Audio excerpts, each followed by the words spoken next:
we remained friends and he was still paying that during our friendship. And then maybe like 5 months later, I got with my guy. You know, you're not gonna stop. Have you ever seen your man before and kind of was like, why don't you just pay this shit so we don't gotta worry about him? Like, we can just get him out of here. But he don't have a. Neither have given me an issue to where I had to feel like that. You know what I mean? So it's not like that man has ever placed me in a space like the guy that pays my bills or pays whatever. He's never told me like, yo, you gotta figure this out. Do you know see what I your mean? man as a? But when you see your man, do you see him as a provider? Because he's not really providing for you. Or No, he does in every other way. Like providing for me, like what? Just our home? I mean, like who's more important to you right now? Your boyfriend or the one that's paying for your shelter? They play different roles in my life. You know what I mean? One's for money and one's for obviously, love. no, like my man is my man. Like I'm gonna put him above anybody. So one's for love and one's for money.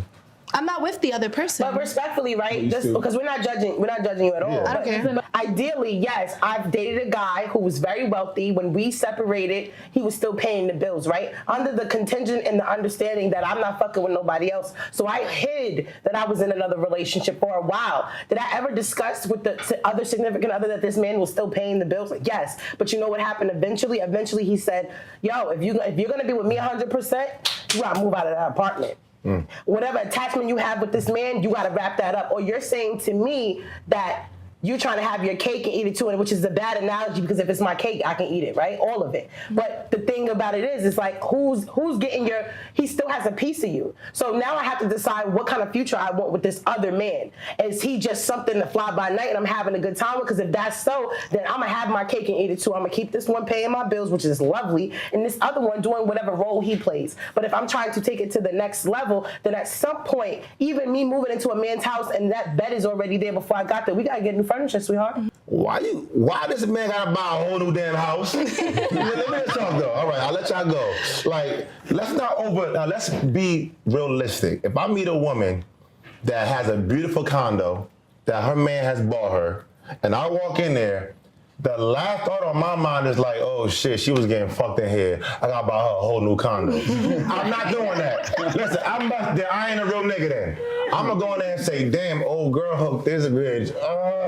And I'm gonna try to add to the spot, a new mattress, you know, maybe some bigger TVs That's in what this we bitch. did. I'm gonna spice it up. But it's like, y'all put so much pressure on men financially. It's like, that's just too much pressure. So if I meet a girl and she comes to my house, right? Should that girl feel like, well, I'm fucking you now, Gwapo, and this bed has been used and abused probably, buy a new mattress. That to me is like, girl, you are doing a bit much. I'll buy it for you. I get you. Now that's different.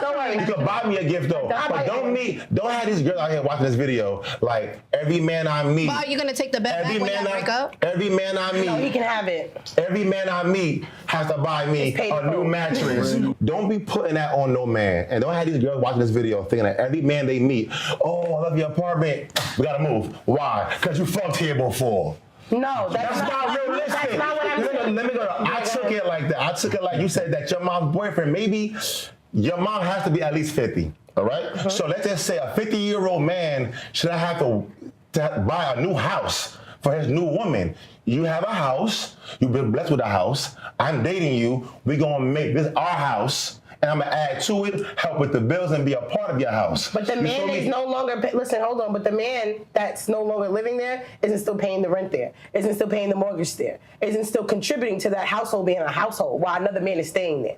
That's what I'm talking about. Well, I'm telling you this though, every man that meets a woman that has a house, a home, does not have to feel like I have to upgrade the whole house, new sheetrock, and that's too much on a guy. It should be, listen, I had a husband before I met you, and he took care of me in this house. As my new man, let's come through and help do the same thing. Exactly. But as far as him saying a whole new house, that's pressure that men don't need, and don't have women thinking that. But I don't mean he has to put up all the money to move us into a new place, a new space. What I mean is, for example, my man now, his apartment already existed with him, and he had one with him and his baby moms at one point. He's like, come stay with me. I don't want to stay there.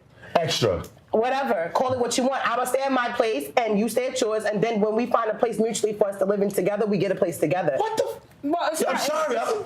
It's not No, fully. T. It's not fully extra because I know feel that too. I left my relationship and I'm gonna be honest with you. I will not move a man in my place until I get another place. I don't want a man in that bed with me because that's my ex and that's our environment. So I probably get new furniture if I'm gonna move a man in or go to somewhere else because all the memory of my ex is in that apartment. So I wouldn't feel comfortable having. My new man in that bed at all. That's why I got a joke. If my man had a mansion, and I don't care if he did the Playboy bunny lifestyle, I'm moving in that bitch. I don't care. Tell me what happened and whatever happened. I think y'all up here, right? And look, and I love y'all, but I think y'all up here with Big Cat. I have a question. What if, like, I didn't say like the whole story from the beginning, but like I was dating this person for like 4 or 5 years, and in the first 2 years, I supported myself, but also helped them build their business. And this, like, I dedicated all my space and time and everything to their personal business. And I ended up getting them like a $50,000 loan. I ended up doing like a whole bunch of things that set them up to be in the space where they were able to make $3,500, let's say, a night on their space or whatever. So then that's at the second year. I was probably like 23, 24 years old when I did that. So then when the person got me the car and the apartment and everything, I was like 27, but our relationship was already like, dying off. We were like friends, but you know what I mean? And to this day, he pays for it. So does it make it different that I helped him become more established or get into a space where those bills are able to be paid off because different. I helped him get there, even though we're no longer together? When you say it that way, it is different because now he feels entitled. There's an entitlement now. He feels entitled that he owes you, just like you said. If you were in this relationship and you owe him so much, when you got your first big check, you're gonna give him some money because you're like, thank you. Yeah, great. That's what he's doing for you. Right. He's saying, thank you for helping set me up. Without this, I wouldn't have this. And for that, I don't care that you're dating somebody else. I just want to make sure you're straight. I want to make sure you're okay. That is a different narrative. That changed the whole narrative. Yeah. So that's like the full story from That like, the man beginning. he's not hurt. He's not hurt. He's not hurt. Yeah. So he's not he hurt. could keep the Yes.